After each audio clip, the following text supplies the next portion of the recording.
আজকে পশ্চিম বাংলায় কি অবস্থার মধ্যে আছে আপনারা নিজেরা দেখতে পাচ্ছেন।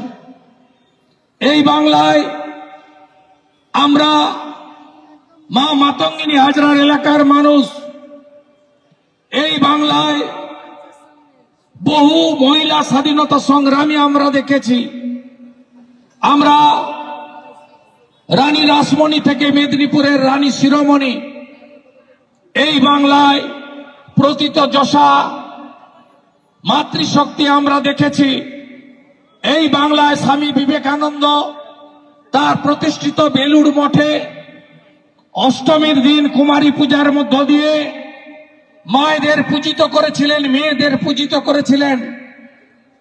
আজকে আমরা বলি না জাগিলে ললনায় বিশ্ব জাগে না। আমরা যারা এই সমাজে আছি, আপনি বুকে হাত দিয়ে বলুন তো, পরম করুণাময় ঈশ্বর ভগবান যদি মাতৃশক্তি সৃষ্টি না করতেন, তাহলে আপনারা আমরা কি কেউ পৃথিবীর আলো দেখতে পেতাম? পেতাম না। তাই আমরা কেউ ভারত পিতা বলি না, ভারত মাতা বলি। আজকে ভাবতে পারেন এই মমতা ব্যানার্জি লজ্জা লাগে, বাংলার মহিলা মুখ্যমন্ত্রী, তার আমলে 2021 সাল থেকে এই 4 বছরের যদি ইতিহাস বলি, লজ্জায় মাথা হেট হয়ে যাবে আপনাদের। যে মুসলমানরা দল বেঁধে মমতাকে ভোট দেয়, 100টা হিন্দু ভোট পড়লে 60টা বিজেপি পায়, 35টা তৃণমূল পায়, 5টা সিপিএম পায়। 100টা মুসলমান ভোট দিলে 98টা তৃণমূলকে ভোট দেয়, কারণ মমতা ব্যানার্জি তাদেরকে সমর্থন করেন, রক্ষা করেন, প্রোটেকশন দেন, ইমাম ভাতা দেন, তাদের ওবিসি বানিয়ে দেন। এই মমতা ব্যানার্জি শুরু হয়েছিল কবে? নারী নির্যাতন। রামপুরহাটের বকটুই তৃণমূলের সম্পদ। এখানে যেমন শাহজাহান সম্পদ আছে, সন্দেশখালীতেও শাহজাহান আছে।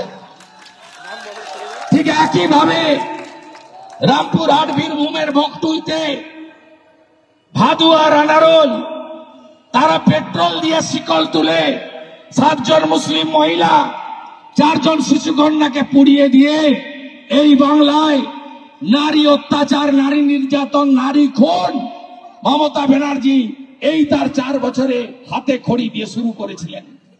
তার আগে তো পার্ক স্ট্রিটের ঘটনা, কামদুনির ঘটনা, কাকদ্বীপের ঘটনা, কাকদ্বীপ কাটোয়ার ঘটনা সবাই জানেন আপনারা।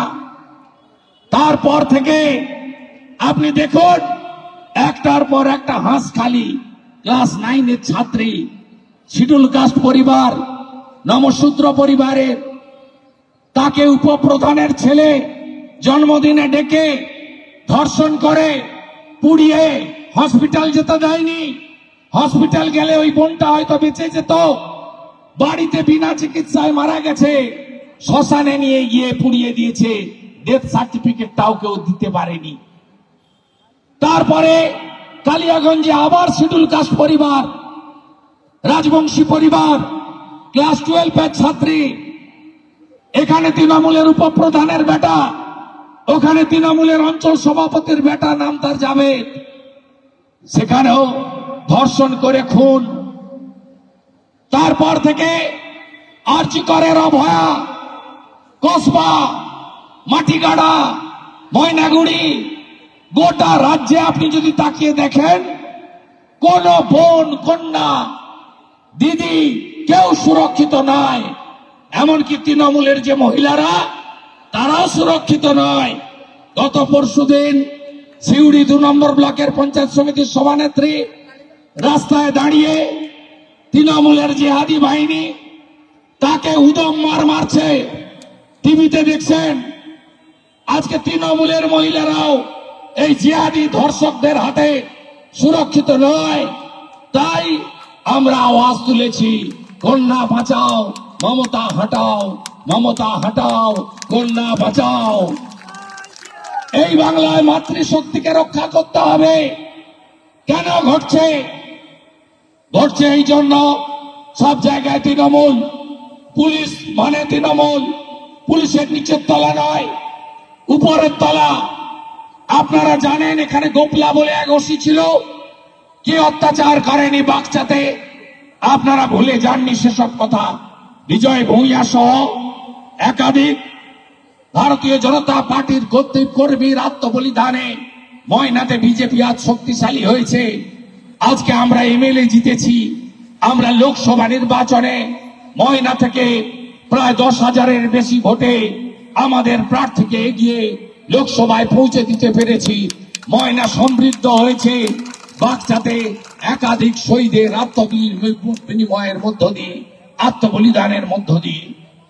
আজকে মমতা ব্যানার্জি এই রাজ্যের মুখ্যমন্ত্রী, লজ্জা হয় তিনি কি বলেছিলেন? 5 স্ট্রিটের ঘটনায় বলেছিলেন ক্রেতা বিক্রেতার মধ্যে বখরা নিয়ে লড়াই, বলেনি।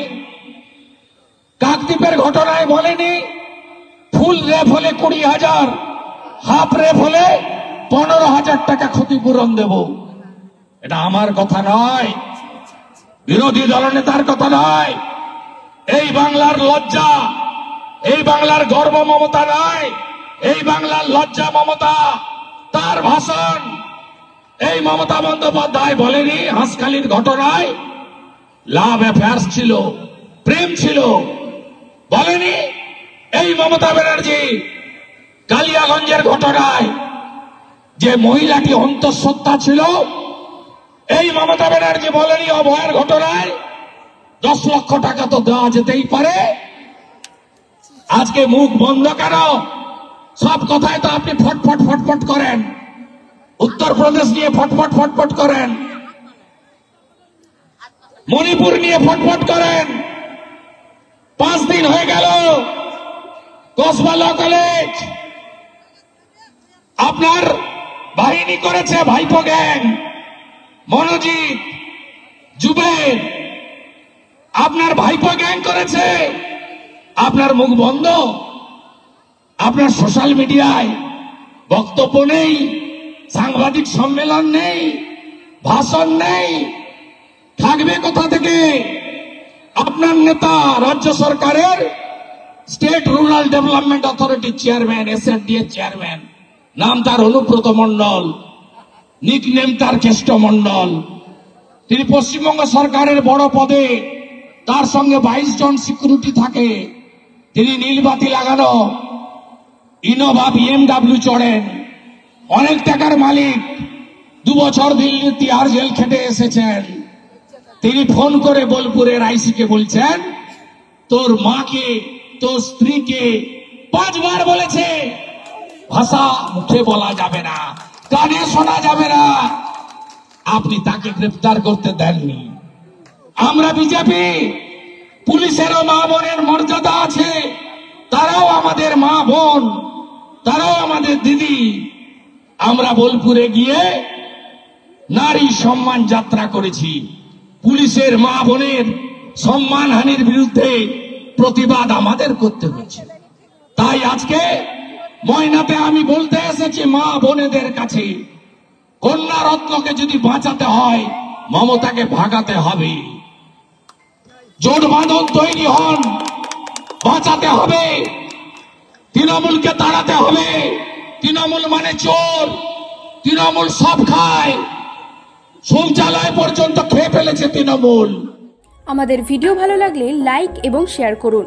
কমেন্ট সেকশনে গিয়ে জানান আপনাদের মতামত। আরও ভিডিও পেতে আমাদের চ্যানেল সাবস্ক্রাইব করুন এবং প্রতি মুহূর্তে খবরের আপডেট পেতে প্রেস করুন বেল আইকন।